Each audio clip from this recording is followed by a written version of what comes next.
Well, welcome back to another episode of Generations Awakening. We are going to dive into everything church culture and discuss kingdom truths. I am Teresa Terrio, one of your hosts, and our other amazing host is my husband, Pastor Leroy Terrio of Generations Church. He's here with us today. So, today's episode is going to tackle a question that many believers wrestle with. Should Christians be involved in politics, especially at the local level, or should they stay solely focused on the gospel?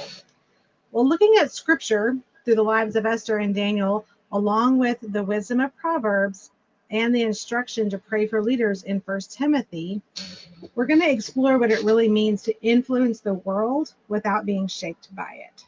So here we go. All right. This is a pretty interesting topic. We do have some announcements. We're going to leave those for the end because we have some special video announcements that we want to play for you.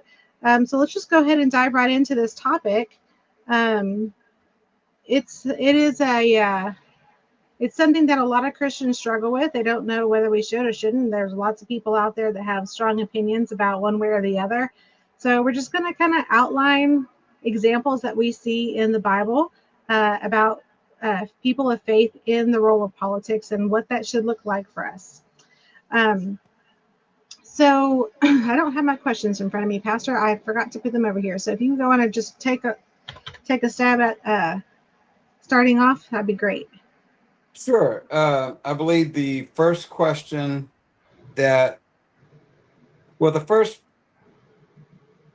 chapter and verse that we looked at was Proverbs 29:2.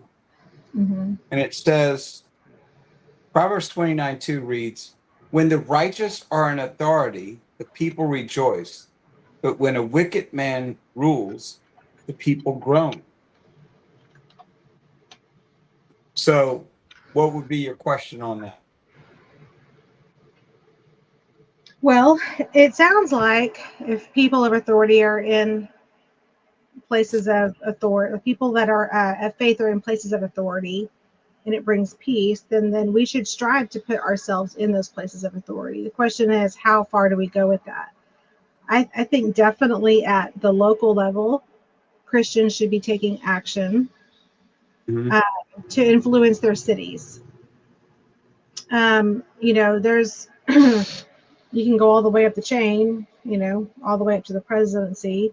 And yes, we would love to have a born again believing Christian in the White House, but we're not going to really talk about that today. We're going to stay local, so we don't ruffle too many feathers. But we're going to stay local, and I think that it's important.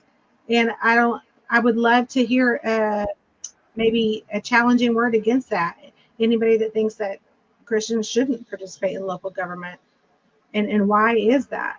I mean, we clearly see some strong examples in the Bible, right? Right. So we do see strong examples in the Bible where Proverbs 29:2, when I read that,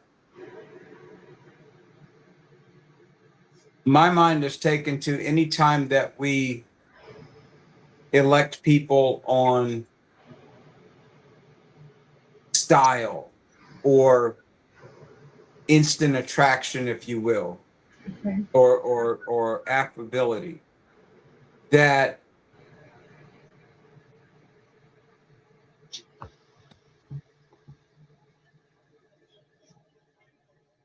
anytime I've ever been in charge of people, whether it be one patient or 100 patients, whether it be 2 staff members underneath me or 60 underneath me,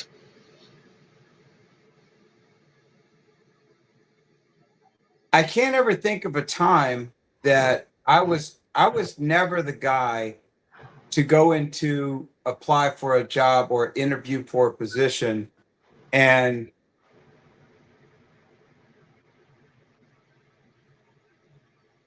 my chances of getting that job rested upon how well I was liked. Not to say that social affability has its place. So there's a lot of people that say have an engineer's mindset, Mm-hmm. right? Where they really don't do well around people. But if you put them in the right place and just keep people away from them, they do fine. A politician has to have an ability to communicate, but it can't be the entire substance of them. Their ability to communicate an underlying core set of principles or values or standard operating procedures or the character, the way that they operate. That's what I want to hear about. I don't want to hear about your favorite color. I don't want to hear about, when I remember when Bill Clinton was elected. I'm old enough to remember that election cycle. I want to say it was the first presidential election cycle that I was interested in voting for. Mm-hmm. And or at least interested in who was who. And George H.W. Bush, which is George Bush Sr., our first President Bush, who was a vice president under Ronald Reagan. Now, George Bush Sr. was quite a seldom talked about individual who had immense power, intelligence, information. He was a CIA director. He was a combat pilot in World War II, shot down over the Pacific, had to be fished out of the Pacific Ocean. So he had seen his battles, and he had directed the secret intelligence agency, one of the secret intelligence agencies in the United States. During the Cold War,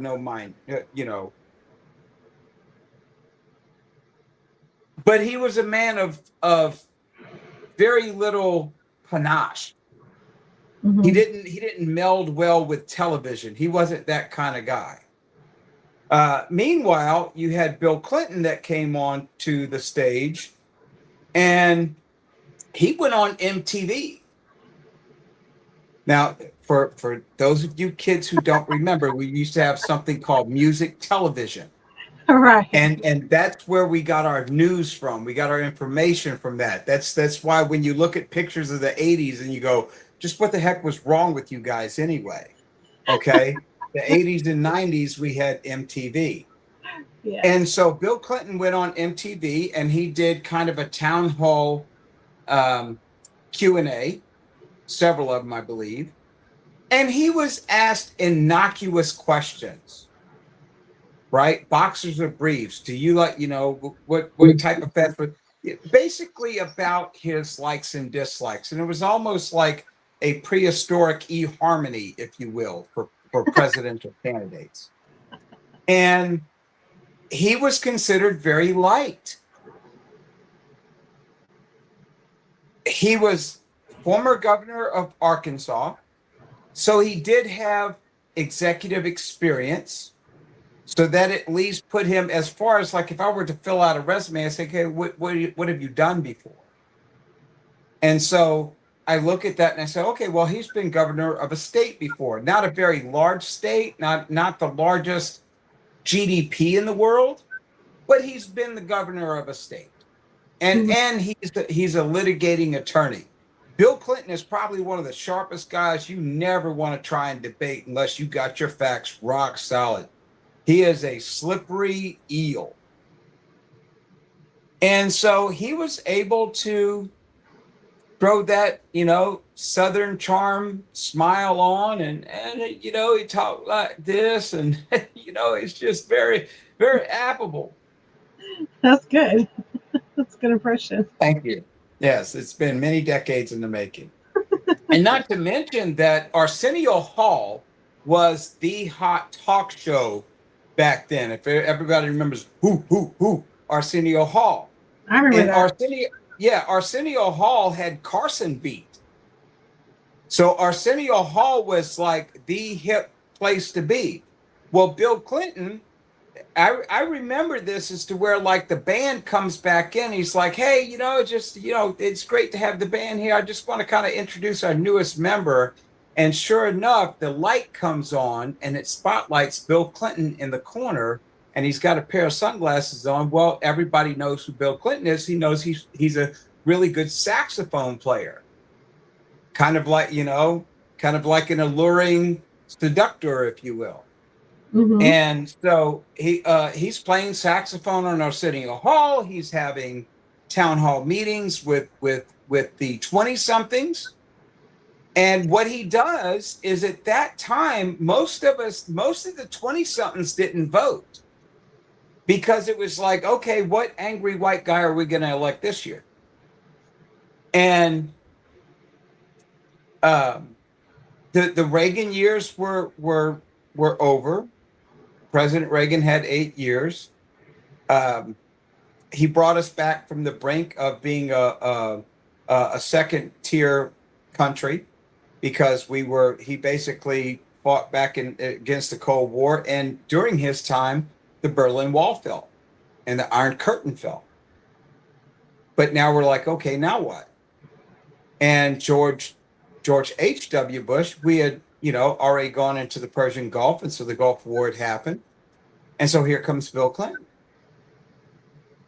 Well, lo and behold, Bill Clinton, and another thing what Bill Clinton did, Bill Clinton was very, and I'll say this because it says when the righteous are in charge, when the wicked are in charge, people groan. That doesn't happen right away when you put the wicked in charge. There's several things that happened in that election, some of which I already described to you. So you kind of had the flat George Bush, and then you had, and it's kind of funny, right? Flat George Bush because of Bush beer, and so it's a flat Bush. Okay, anyway. And there's a place in New York City called Flatbush. So you had a very flat President Bush running against former governor of Arkansas, who had some skeletons in his closet, along with Hillary Clinton. Hillary Clinton had her own skeletons. Hillary Clinton was actually kicked off the Warren Commission. That was the commission that investigated the JFK assassination. Mm. And I'm sorry, no, wait. No, she wasn't on that. She investigated Watergate. Okay. Anyway, she was found in ethics violations. She had been found in ethics violations since her late 20s, early 30s. So they came off of that. Bill Clinton already had some adultery and some SH and SA sexual assault, sexual harassment charges against him, namely a woman named Jennifer Flowers. And so, but people kind of overlooked that. And one of the two things that happened was, number one, Ross Perot entered into the primary on his own dime. Ross Perot was the Donald Trump you got from Temu, okay? A Texas billionaire, and he was one of these guys, like I said, like if you take an engineer, Ross Perot was a great politician. He just could not communicate. He was just the most offensive person to listen to. He didn't care because he was Ross Perot. So, and he really talked down to people. So he would explain his system and his flat tax rate, and he would explain how we could grow the GDP by 2.5% over the next 4 years. And if you don't understand, I have a chart here that'll explain it. Well, that didn't go over well. But what he did do was Perot took about 10% of the, I think it was like 8% or 10% of the Republican vote. And as we know, it doesn't take much to sway an election, right? Now, Bill Clinton doubled down. And I still remember this commercial. Was Bill Clinton said, I'm Bill Clinton and I'm running for president of the United States. And what I'd like to do is I'd like to take another look at welfare. Historically, welfare has been a handout. But I believe that it should be a hand up. And those on welfare that are able to work should go to work. And we should find a way to get you off of welfare and back into productive society. I'm Bill Clinton, and I would like your vote. Oh man. I can't believe you remember the whole commercial. And look, and here's the thing. It as far as a litigating attorney, as far as a salesman, it was genius. Mm-hmm. It was pure genius. And this is what you have to understand, that Satan is a counterfeit expert. A counterfeit expert. And he tells you exactly what you want to hear. Most people think of Satan as like the thing of nightmares. Satan's actually the thing of all your earthly dreams. That's right. And so here along comes Bill Clinton. You already have Ross Perot taking some of the Rockefeller Republicans, the wannabe millionaires and billionaire the guys that are in the cash. Cash is their idol, and Ross Perot spoke to that. Well, but here comes Bill Clinton, and Bill Clinton understood that all I got to do is get it, because this is a game of percentages, right?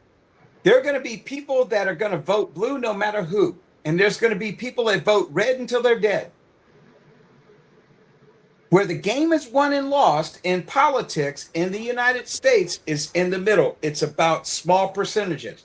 And if I can grab 2% here, 2% here, 2% here, 2% here, and I multiply that 6 or 7 times, well, I got 7 to 14%. I'm sorry, I got 12 to 14%. I already got my base voting for me, right? So he understood that. Well, what followed was a complete collapse of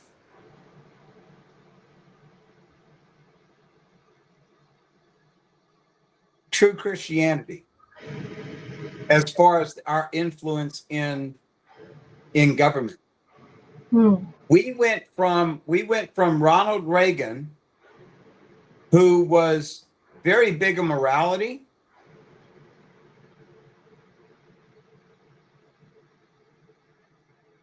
Ronald Reagan really did a lot of things to restrict the proliferation of pornography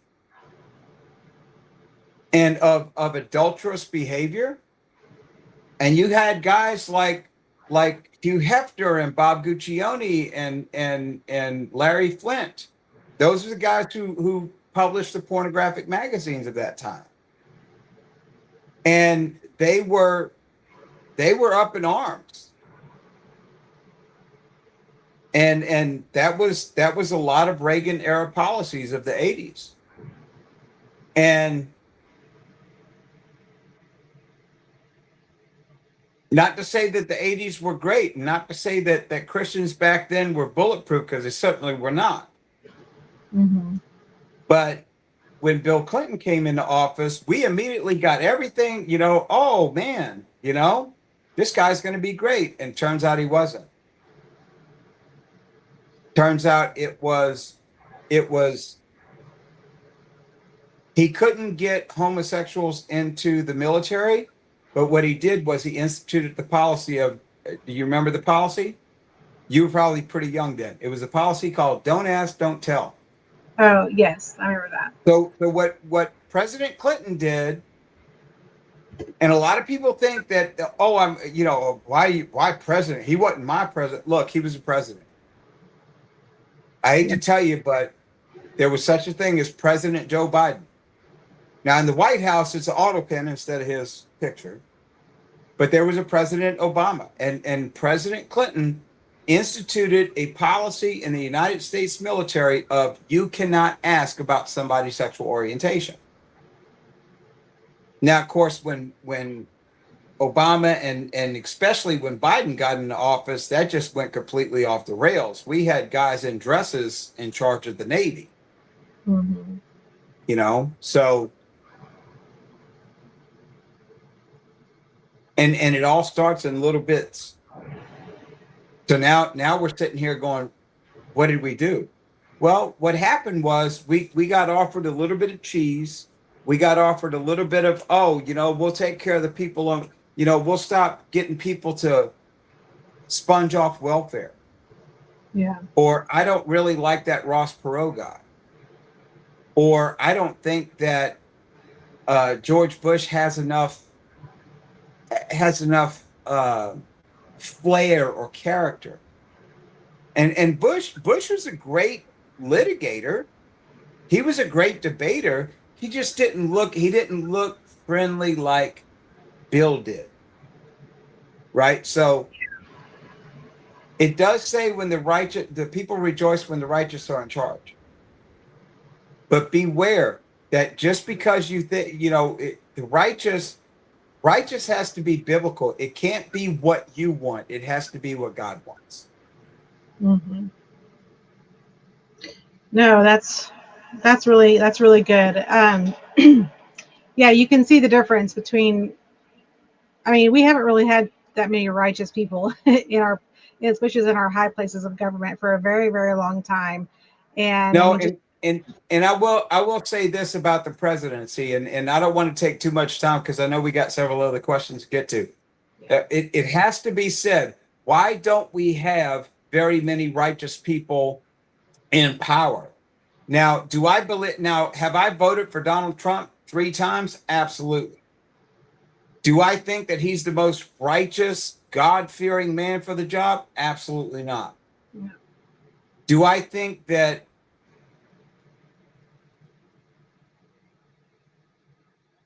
he is who God has appointed for such a time as this? Absolutely.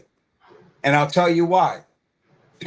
For those of you who don't know, the office of the presidency pays $450,000 a year. That's the salary that the president gets.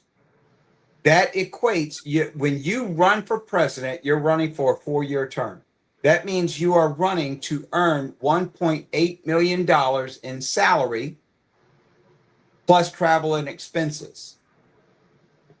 The last couple of election cycles have cost each of the primary candidates $100 million to run for an office that pays you less than $2 million.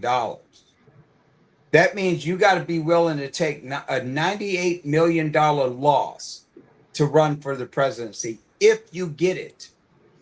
yeah, Okay, so who's got $100 million lying around? I'll tell you who didn't have $100 million lying around. In my lifetime, when I was born, Lyndon Johnson was still president. Most TV was still black and white. Who didn't have $100 million? Richard Nixon, Jimmy Carter. Gerald Ford doesn't count because Gerald Ford was the only non-elected president in my lifetime because Spiro Agnew had resigned as vice president, and then of course Richard Nixon infamously resigns, and so Speaker of the House being Gerald Ford, he was appointed into presidency. mm-hmm. He didn't have it. He did run against Jimmy Carter, lost. Jimmy Carter didn't have it. Ronald Reagan didn't have it. George H.W. Bush didn't have it. Bill Clinton didn't have it. I need to go on. George W. Bush, Barack Obama, none of them. The only president in my lifetime that won the presidency, 2 people had it, Ross Perot and Donald Trump.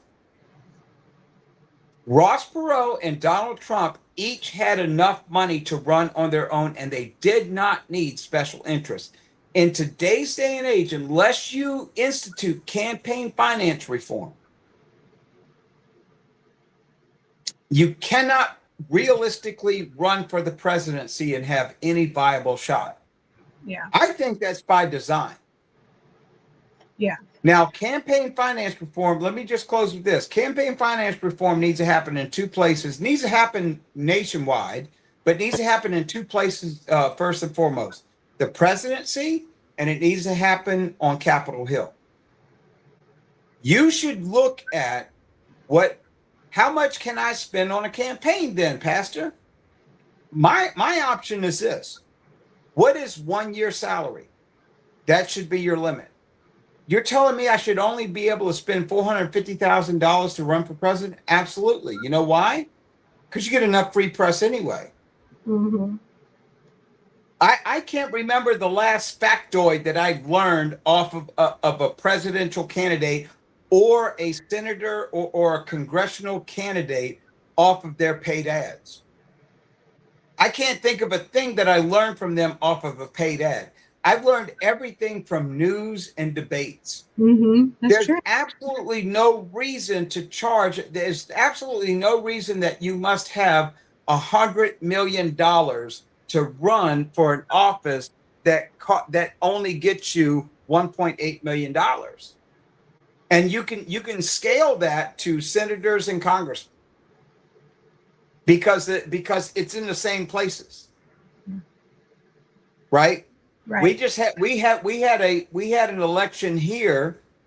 And we had, what did we have? I think for the Republican ticket, I think we had like a half dozen, 6 to 8 people running for the same office for just the 27th district, right? Mm-hmm. And if you look, there was one person that was endorsed by President Trump, and he got it, and everybody else was a distant second, third, and 10th. Why? Because of the money. Because the ability to I wouldn't say I know them closely, but I personally know 2 men who ran for that district, and they were fairly well-known men in their own circles, but they didn't have the money. Yeah. Other people did. So he who has the gold makes the rules. So we have to change that at the national level. Absolutely. Well, let's move on and change the topic a little bit to talk about away from modern politics, and let's look at some biblical examples of what it looked like for Christians to be in places of authority inside the government, specifically Daniel. I think he's a really great example. Another one that I can think of, maybe not so much that she was in government, but she was set into a position of high influence, was Esther. So let's kind of draw from their stories. What can you tell us about Daniel and his experience in government? Because from what I understand, he held several offices within their Yeah, system. Daniel was actually known for telling the truth in a time where, so if you look in Daniel 2, uh, basically the name that history knows this king by is King Xerxes. Okay. And the king of Babylon has a dream, right? Now let me make sure, because I want to get my notes right.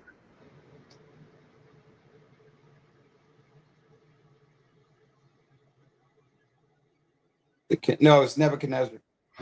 So anyway, the king has a dream, and he calls all the wise men of his kingdom, and he says, you all need to tell me what this dream means.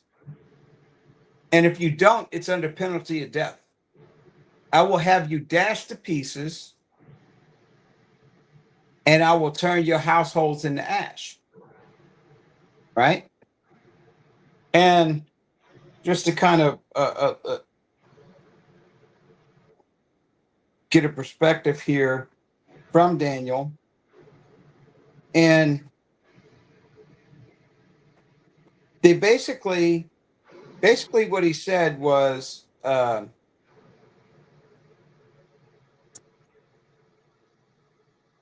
he knows that they're going to lie to him, because it says in 2 verse 9, for you have agreed to speak lying and corrupt words before me till the time has changed. Therefore, tell me the dream, and I shall know that you can give me its interpretation. And they basically answered to him and said, there is not a man on earth who could tell the king's matter. Therefore, no king, lord, or ruler has ever asked such things of any magician, astrologer, or Chaldean.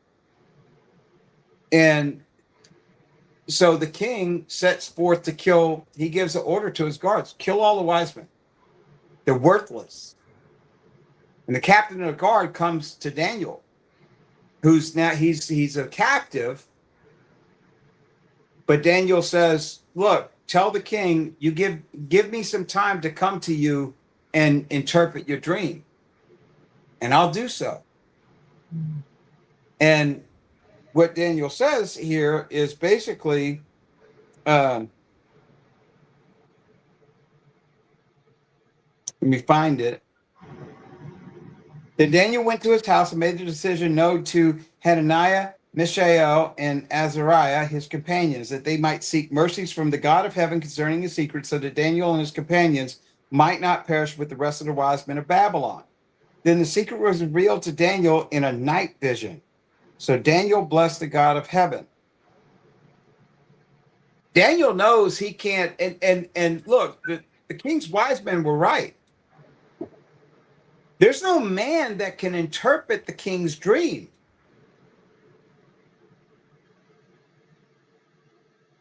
And you already know that we're going to tell you what you want to know. So, like, that gig's up. But Daniel prays. He prays to the God of heaven. And God reveals to him the dream. Mm-hmm. Daniel goes and he prophesies before. Now, I won't get into all the dream because Old Testament, especially Daniel, is very wordy, and it would eat up all of our time. But you can go to Daniel 2 and you can see basically the interpretation of the dream. And it's a dream about what nations will come after Babylon. Okay. Until it's such a time when there's going to be a kingdom that cannot and will not be destroyed. But there's the king's response. Then King Nebuchadnezzar fell upon his face, prostrate before Daniel, and commanded they should present him an offering and incense to him. Then the king answered Daniel and said, "Truly, your God is the God of gods, the Lord of kings, and a revealer of secrets, since you could reveal the secret." Then the king promoted Daniel and gave him many great gifts, and he made him ruler over the whole province of Babylon and chief administrator over all the wise men of Babylon. Now, also Daniel petitioned to the king, and he said, here's three names that are familiar: Shadrach, Meshach, and Abednego over the affairs of the province of Babylon, but Daniel sat in the gate of the king. So you had Daniel, Meshach, Shadrach, and Abednego, right? And now there's conspiracies against Daniel and ultimately against Meshach, Shadrach, and Abednego. Daniel gets thrown into the lion's den. The other three, they get thrown into the furnace. We know what happened in each one of those. They are saved, but they are willing to go unto death to stay right with the Lord and not see that the wise men of the king, they wanted to just be right with the king. They just wanted to tell him what he wanted to hear.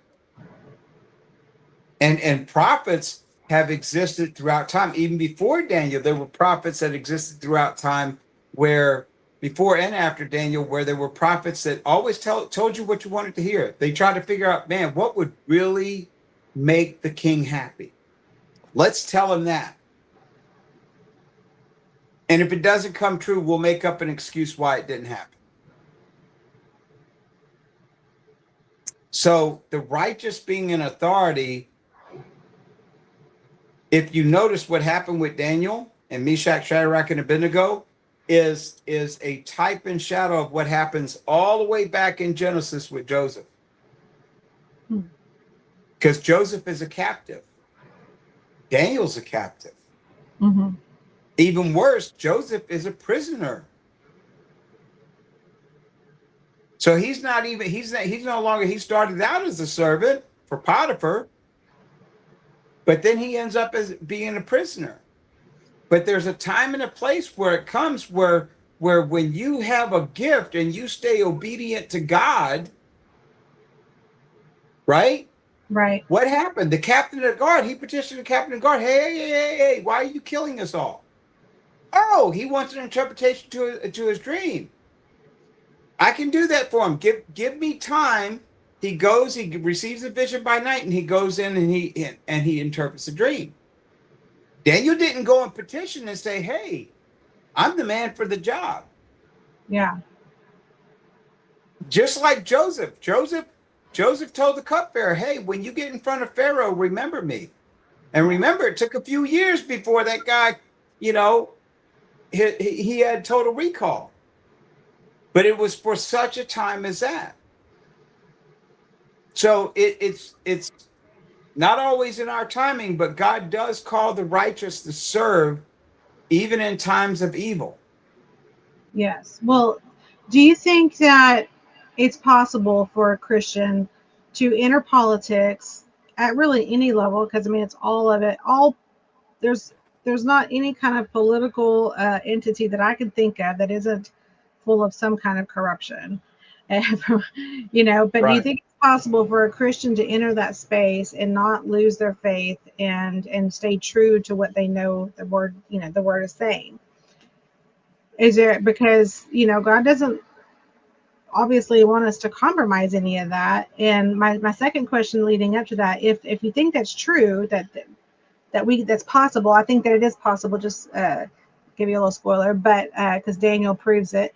But um, the follow up to that question is, do you think that people in positions that are placed in positions of leadership inside politics, should they be um, so to speak, almost like appointed, like maybe not like apostles, but have a calling on their life to be placed in there before they decide to go into politics?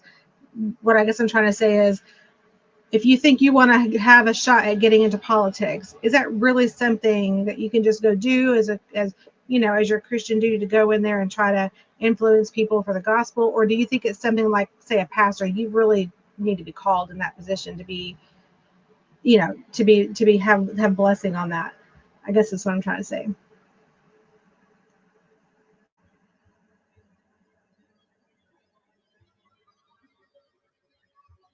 I think according to the scriptural examples that we have, and let's pick out three of them that we haven't covered Esther yet in detail. Okay. But basically, Esther is the cousin of Mordecai. Um, Haram gets promoted by the king to and I'm sorry, and that's where Xerxes comes from, because I was reading up on Esther and Daniel today in preparation for this podcast. And but that was King Xerxes, and um, his wife, his queen dies, and so he's in search for another queen, and they basically have a beauty contest, and Esther wins, Mm-hmm. and she hides her Jewish blood, and so she becomes the queen. Well, she's also the cousin. Mordecai is her cousin, and when Haram gets promoted, as was the time, um, when someone of stature rode through on a chariot, typically, that everyone would bow the knee, and Mordecai refused to bow the knee. And so Haram seeks to destroy all the Jews, all the Hebrews. And so he has to get Esther to intervene, in which she does. And read the book and you'll find out all the specifics of that. She wasn't called to politics.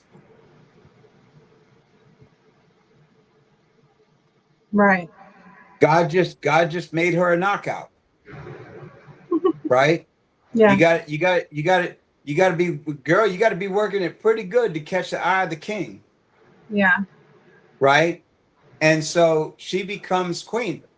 She doesn't know why, but she was put in position for such a time as that. Right. Just the same, Daniel was known as a wise man. He was a captive, but he was still known as a wise man. Mm-hmm.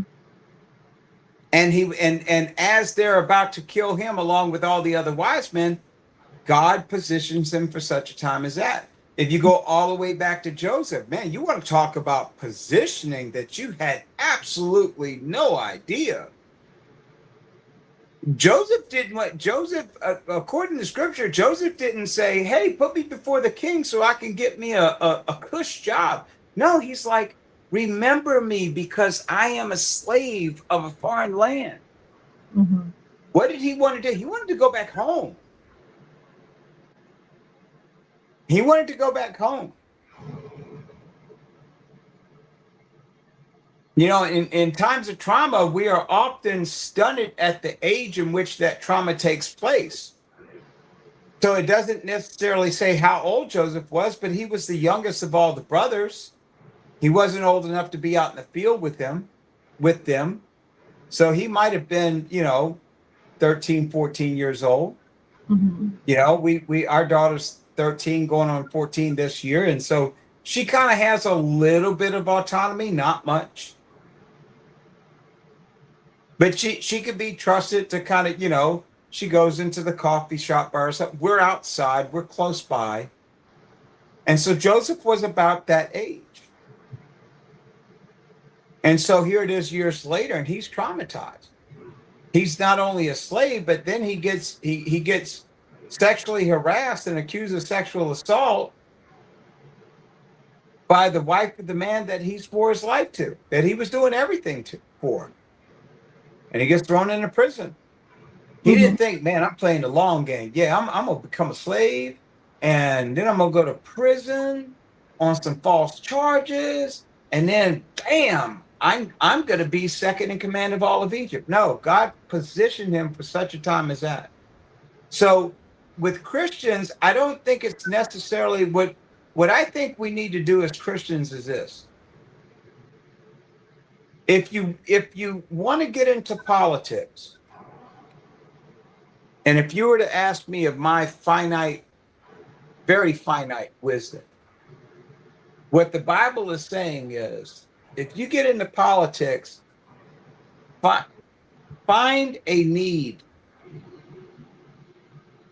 See where God has gifted you in your life. Continue in prayer and worship and fasting to him. Mm-hmm. Find out, listen to him and let him tell you what he has gifted you with, not even your gifts, what he has gifted you with, because nothing you have, even the things that come out of you that seem like your talents and gifts, they're not yours. Yeah. Because guess what? A few years later, King Nebuchadnezzar found that out. Read on into Daniel, find out what happened to King Nebuchadnezzar. He was boasting and bragging about the kingdom he made, and God said, I'm going to show you who made that kingdom. Bam! And for 7 years, he was a crazy animal in a field. His hair became the feathers of eagles. His nail became like talons. He ate the grass in the field. He was a madman. Nothing we have is ours. Right. But the gifts that God bestows upon you. You know, Rush Limbaugh used to say, talent on loan from God. Mm.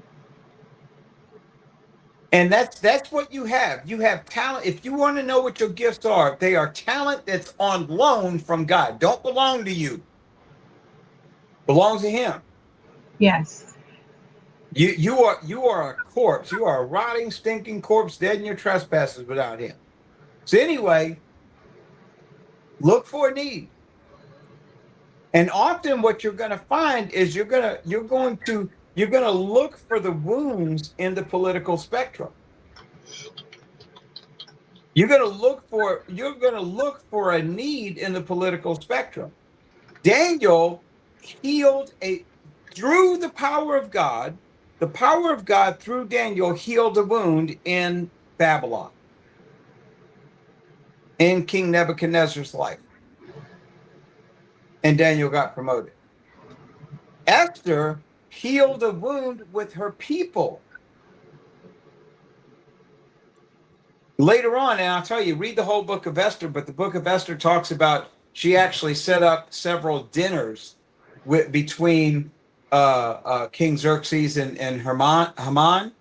And it was actually brought to life that at once upon a time, Mordecai had saved King Xerxes' life. And King Xerxes had never known that before. Right? So Yeah. King Xerxes actually had Haman pay homage to Mordecai. Talk about eating your humble pie. Right. And then you go all the way back to Genesis, all the way back to Joseph. Joseph, being a prisoner, healed a wound in Pharaoh's life. I gotta tell you, man, it brings me to tears, and must be the most surreal night in the history of man. Imagine Joseph that morning waking up on the cold slab of an Egyptian prison floor. He's dirty. His beard is all scraggly. He's full of grime. There's rats crawling around. Yeah. He's used to hunger and thirst and want and cold. He wakes up that morning, and that night he goes to bed, second in command of all of Egypt, with Pharaoh's ring on his finger. In a palace with servants.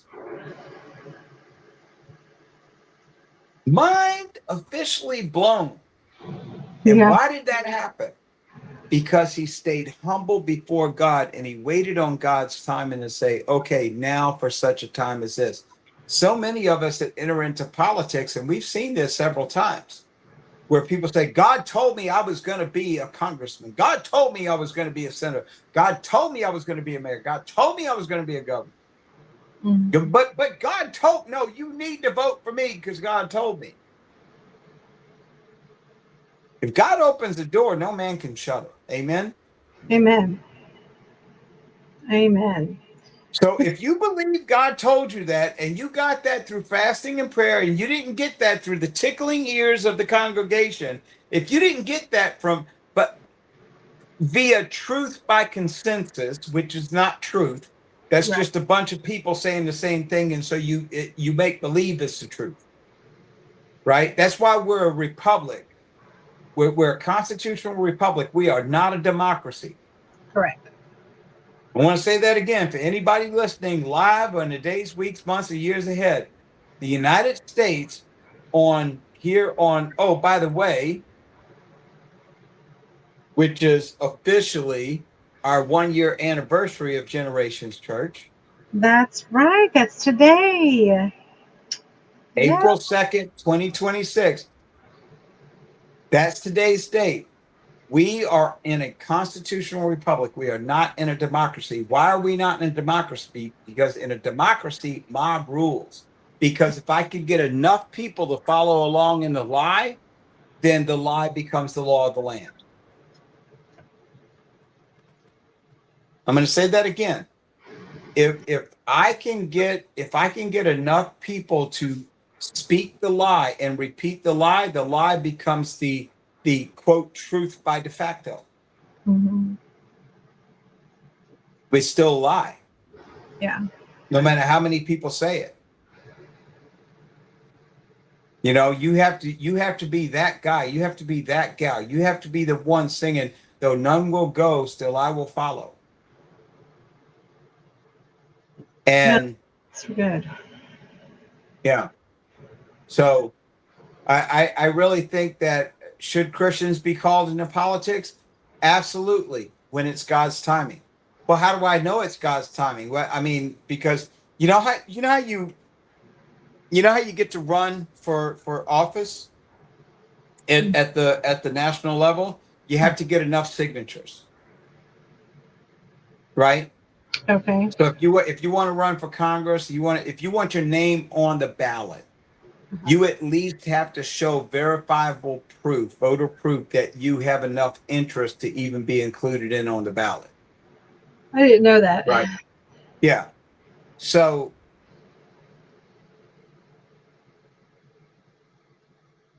but that speaks to the world's opinion. Mm-hmm. The whole world could want you as president. And if God don't want it, you shouldn't be in it. It's true. No, that's really good. Yeah. Now, And so my challenge to anyone who is thinking about running for politics: how much have you prayed upon this? How much have you fasted upon this? How much have you sought the wisdom of elders above you? You know, I'm very grateful that I now have men in my life that I trust enough to say, if they believe in me. I truly believe that they believe in me. I'm not an easy person to be around. mhm, Not because I'll tell you what I exactly what I think. I try to be nice, but I never want the sacrifice of truth, and that's somebody that most people don't want to be around. Most people want to be around people who mimic, who echo their own belief systems, and I'm not around men like that. yeah, So if I ever wanted to run for office, I would first inquire of men that I respect. yeah, And men of God, by the way, not businessmen, not any men who who study with their boots off, men who if you cut them they would bleed scripture. So my challenge to anyone thinking about running for politics: absolutely, we need godly men and women. mhm. We need people involved in government. Absolutely. Well, I'm glad you said that because I have an opportunity. Now, this isn't necessarily holding an office, but we are presented with an opportunity through a foundation called Citizens Defending Freedom, which we have Mm. decided to team up with. And it is taking our Christian faith and putting it into action where it matters. And I have a small video that I would like to play that kind of goes over some of the things that this organization does. And if you would like to be a part of it, then we want to invite you to join with us. There is going to be a Faith in Action Summit coming up on April the 11th. Um, so without further ado, let me go ahead and play this video, and then when we come back, we'll talk about some announcements. Did you know that your freedoms are under attack right here in Texas? That your religious liberties are being silenced and constitutional rights are being trampled? Our schools are exposing innocent children to sexually explicit materials, promoting gender ideologies that confuse their young minds, and pushing social justice narratives that contradict biblical truth. We are in a fight for the minds and hearts of our children, and the enemy is winning because the church is sleeping. There are people mobilizing against everything you believe as Christians, targeting your values, your freedoms, and your future. What if I told you that your church could be the tipping point that saves Texas? Are you ready to answer God's call?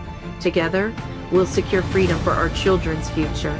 We're coming to your church with a battle plan. Are you ready? Join us today, because liberty doesn't defend itself.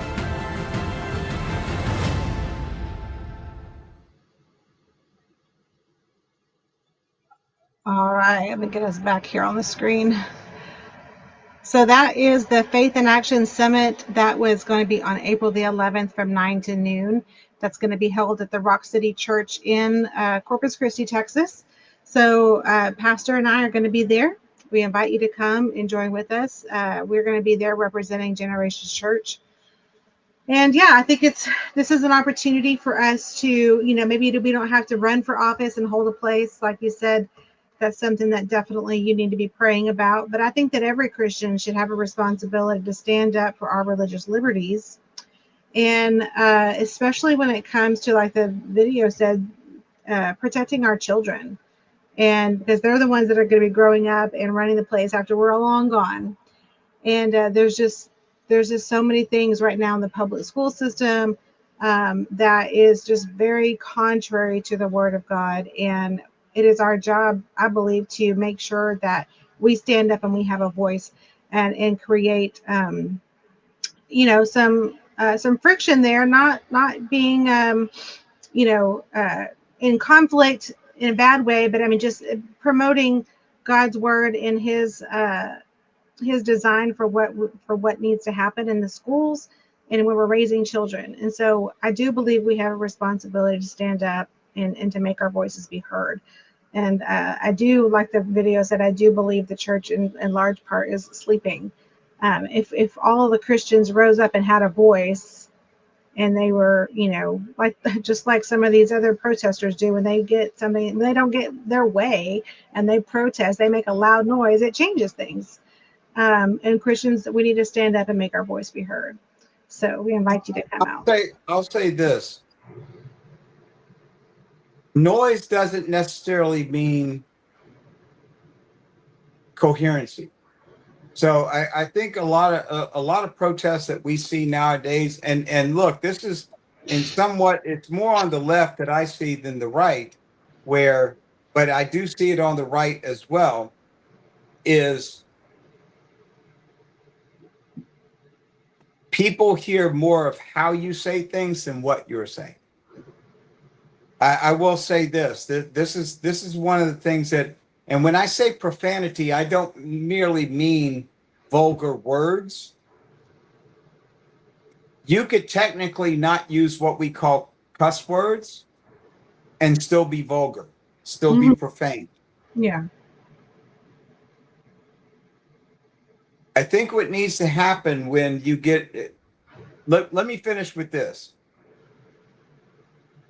When this country was founded, hands down, the most powerful component of, if the most powerful level of this nation was at the county level.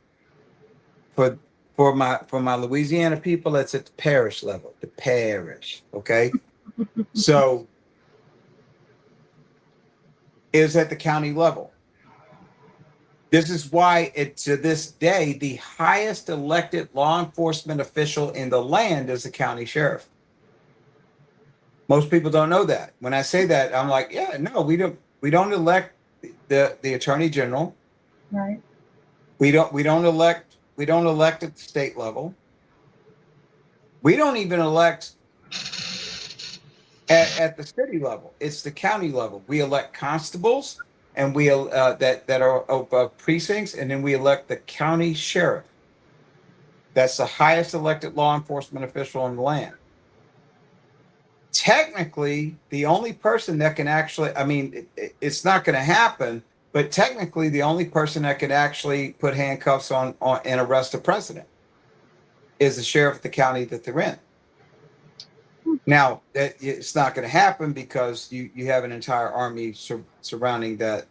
Yeah. The president, but the presidency. But my point is that when this country was founded, it was at the county level. If you want to get involved in politics, especially as a Christian, I implore you to get involved in politics. Understand that when you get in politics, you need to be reflecting the fruits of the Spirit. Galatians 5, 22 and 23. Okay? You need to have joy, peace, patience, long suffering. Okay? You need to be reflecting the fruits of the Spirit. Does that mean that you need to go in there passively? Absolutely not. This is how you do it. Civil discourse with love. Simply put, civil discourse with love. I can address, and my wife has seen this, I can address people I absolutely disagree with. But I will do so in a way that reflects love. I'm not going to name call. I'm not going to take cheap shots. I'm definitely not going to use profanity. I don't need to. And I've even had some people come. We were at a city council meeting not long ago, and I called out a man for using profanity in front of my wife and daughter. I interrupted his time. He's a pretty big boy. See any concern in this eye? Because this eye don't care. Okay? You do not disrespect women. You do not you shouldn't disrespect the proceedings, but you're definitely not going to have that. You had women, my wife is included, but you had women on the council, you had women present, And then I had my 13-year-old daughter there, and this guy's dropping F-bombs like they're cotton candy. Mm-hmm. You don't need to do that. And then he came and look, he was man enough. And I think that he has, from what he understands, he has good interests at heart. I think that he goes about it the wrong way, but that's not for me to decide. That's between him and God. But only when it comes to your language in front of my family, especially my wife and daughter, and we have a minor son as well, that's not going to happen. Not without me standing up. Okay. But again, I didn't respond to profanity with profanity. I didn't respond to profanity with threats. I just said, hey, man, you need to watch your mouth. Just like that. You go back on YouTube and see it. I don't think we need to do that. I think, and he came to me and he says, hey, man, I'm sorry. I was just responding because, look, this is what this councilman said. And he showed me text where there was profanity used by a sitting council person, one of the city council members. And so, but still, all in all, look, I've had to recount what people have said. I can say what the bleep. Mm-hmm. I can use the first initials. I can say he said MF. I don't have to say it. I don't have to degrade myself. I don't have to profane the ears or muddy the ears of those listening. Profanity is a hallmark of the intellectually lazy. Period. Have I cursed him? Look, I've used curse words. I'm from Louisiana, and I've spent a lot of time in EMS. I can use profanity in a, that's an art form. It's a bad one, and it's one that needs to go away, and one that needs to die. Because the Bible even talks about not using coarse language. When you go into politics, start at your local level. That's where you get the most traction at. Yep. That's where you get people to hear you. Get your 3 minutes in front of your city council, which is the typical time. Craft your speech. Start training yourself. Guess what? When you start speaking in public, you're going to suck at it first. You're going to stink. Go ahead and stink away, because the next time that you speak, you're going to stink a little bit less until you get pretty good at it.